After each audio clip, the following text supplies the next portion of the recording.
quando Paulo termina a parte que ele dá as orientações sobre os dons do Espírito, né? Que foi o texto base de todas as nossas lições sobre os dons do Espírito, foi tudo em 1 Coríntios 12, né? Vocês devem lembrar.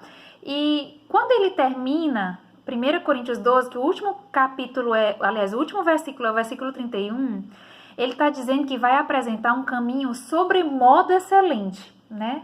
Para a igreja de Corinto. E logo em seguida vem o capítulo 13, que foi o que a gente leu hoje, que é discorrendo sobre o amor, né? Quando ele faz isso, esse caminho sobremodo excelente é o amor, que ele está dizendo que é ainda mais excelente do que os dons. Mas quando ele faz isso, é interessante a gente entender uma coisa. Ele não está colocando o amor em oposição aos dons, né? E ele nem está dizendo, por exemplo, que os dons são desvalorizados por causa do amor. O dom não tem tanta importância. Não é isso que ele está dizendo. Muito pelo contrário. O que ele está dizendo é que o amor, ele é o meio necessário para que os dons se desenvolvam. Olha só como é importante a gente entender isso. É justamente o amor que dá sentido aos dons, né? O ambiente necessário para que uma criança se desenvolva tem que ter amor, tem que ter estudo, tem que ter uma comida de qualidade, tem que ter... sei lá, esqueci. Mas tem que ter muitas coisas para uma criança se desenvolver, não é? Pronto, Paulo está dizendo que o meio perfeito para os dons se desenvolverem é o amor. Estão entendendo? É justamente porque o amor dá sentido aos dons. Os dons, se não forem motivados por amor, cai naquela mesma do capítulo 13. Não faz sentido, tá certo? É justamente por amar a igreja que nós devemos buscar os dons espirituais. Sabiam disso? Porque os dons a gente não viu que é uma forma de a igreja toda ser edificada, né?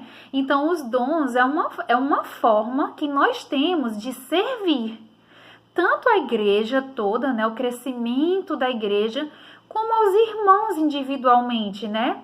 É uma forma que eu tenho de servir no reino de Deus.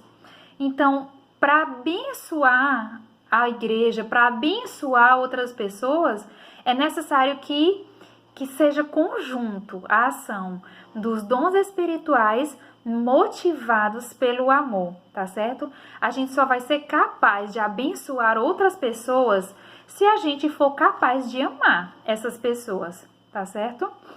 Eu achei muito lindo uma comparação que o autor fez aqui. Ele ilustra o amor como se fosse um caminho. Isso pra gente entender, né? De uma forma bem didática. Ele diz que é como se fosse um caminho. Você vai seguindo, né? E do mesmo jeito que um caminho é contínuo, tem continuidade, né? O amor é dessa mesma forma. O amor nunca para. Não adianta de nada, por exemplo, eu amar hoje e amanhã não. Estão entendendo?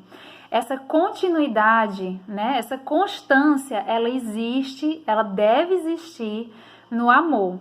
E o mais interessante é que isso também faz a gente entender que o amor, a gente vai aprendendo sobre ele e também como colocar em prática à medida que nós vamos nos relacionando com Deus.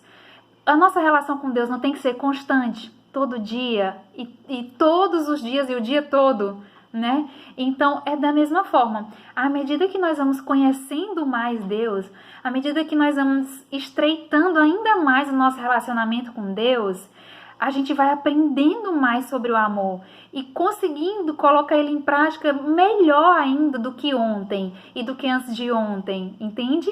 Existe essa continuidade,